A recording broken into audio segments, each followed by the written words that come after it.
సకలాశీర్వాదములకు కారణభూతుడైన మా యేసు ప్రభువా, జీవం గల తండ్రి, నీకు వందనాలు తండ్రి. భూమి మీద మానవులను సృష్టిని యొక్క ప్రకటనక నుండి స్త్రీనిగా నిర్మిత ఏర్పాటు చేశారు ప్రభువా. ఈ కుటుంబ వ్యవస్థ ఆషమాష కాదు, ఇది ఒక గొప్ప ప్రణాళికబద్ధమైనది. ఇది మీ చేత దీవింపబడేది.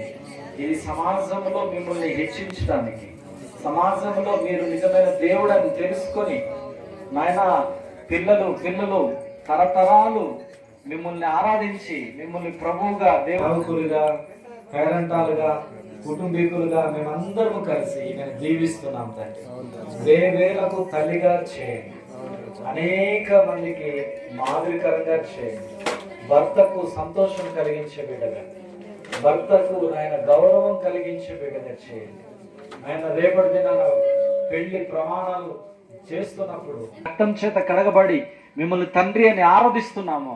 అలాంటి గొప్ప ఆరాధన మిగతా వాళ్ళు కూడా ప్రభావం చేయడానికి, మిమ్మల్ని ఆరాధించే విధంగా గొప్ప సత్యాన్ని వారు గుర్తెలుగునట్లుగా మీరు సహాయ కార్యక్రమంలో పెళ్లి కుమార్తెగా సిద్ధపడి రేపటి దినాన పెళ్లి వ్యవస్థలో ప్రవేశించే కుమార్తె కుటుంబాలన్నిటికీ సదాకాలం తోడై నడిపించుగా.